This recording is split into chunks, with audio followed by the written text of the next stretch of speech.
नमस्कार मित्रांनो या चॅनलवरती तुमचं स्वागत आहे। मित्रांनो, चॅनलवरती नवीन असाल तर व्हिडिओला लाईक करा आणि चॅनलला सबस्क्राईब करा।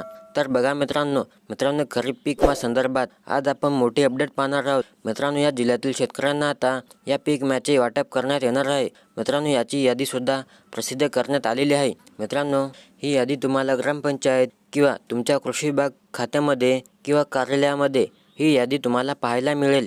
मित्रांनो, यामध्ये कोणकोणते महसूल मंडळ पात्र असतील ते आज आपण पाहणार आहोत। तसेच यामध्ये कोणत्या पिकांसाठी विमा देण्यात येणार आहे आणि हा पीक विमा कोणत्या जिल्ह्यातील शेतकऱ्यांना वाटप होणार, ही सर्व माहिती आज आपण या व्हिडिओच्या माध्यमातून पाहणार आहोत। चला तर मित्रांनो, आपण जराही वेळ न वाया घालवता या व्हिडिओला सुरू करू।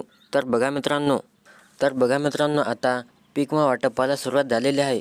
तर बघा मित्रांनो, 24 जिल्ह्यातील शेतकऱ्यांना आता 25% पीक विमा वाटप। मित्रांनो, राज्यातील 24 जिल्ह्यातील सर्व शेतकऱ्यांसाठी आता आनंदाची बातमी आहे। पीक विमा भरलेल्या रकमेच्या प्रतिक्षेत असणाऱ्या सर्व शेतकऱ्यांना 25% पीक विम्याची रक्कम आता या ठिकाणी दिली जाणार आहे। मित्रांनो, अग्रिम पीक विमा 25% रक्कम आता शेतकऱ्यांना मिळणार आहे आणि ही मदत पात्र ठरलेल्या मंडळातील सर्व शेतकऱ्यांना त्यांच्या खात्यामध्ये सरसकट दिली जाणार आहे। मित्रांनो, पीक विम्यासाठी राज्य सरकारकडून 3000 कोटींची तरतूद करण्यात आलेली आहे। मात्र आतापर्यंत शेतकऱ्यांना फक्त 1500 कोटी रुपयेच वाटप करण्यात आले आहेत।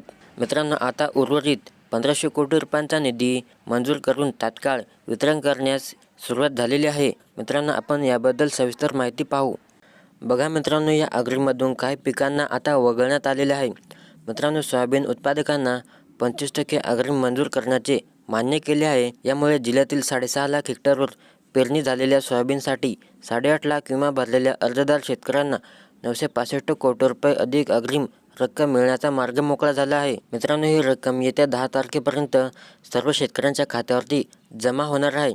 मित्रांनो, अशी माहिती मिळाली आहे। मित्रांनो, यानुसार सध्या काही जिल्ह्यातील शेतकऱ्यांच्या खात्यावर विमा रक्कम जमा होत आहे। पहिल्या दिवशी 50 कोटी रुपये तर दुसऱ्या दिवशी 70 कोटी रुपये असे एकूण 120 कोटी रुपये आतापर्यंत जमा झाले आहेत। मित्रांनो, उर्वरित पीक विमा रक्कम पुढील काही दिवसात जमा होईल अशी माहिती कंपनीच्या सूत्रांनी दिलेली आहे। तर बघा मित्रांनो, आता राज्यातील सर्व शेतकऱ्यांना खरीप हंगाम आणि रब्बी हंगाम मोठ्या नुकसानाला सामोरे जावे लागले होते।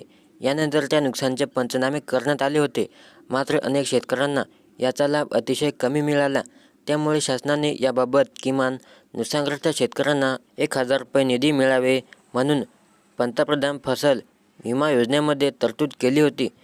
त्या प्रमाणामध्ये राज्याच्या कृषी, पशुसंवर्धन, दुग्धव्यवसाय विकास किंवा मत्स्य व्यवसाय विभागाने याबाबत सोमवार 29 तारखेला शासन निर्णय काढला आहे। या शासन निर्णयाप्रमाणे रब्बी हंगाम 2022-23 आणि खरीप हंगाम 2022 साठीची रक्कम विमा कंपनीस वितरित करण्यासाठी मंजुरी दिली आहे। यामुळे आता नुकसानग्रस्त शेतकऱ्यांना लवकरच प्रधानमंत्री पीक विमा योजनेमध्ये या योजनेअंतर्गत नुकसान भरपाई मिळेल।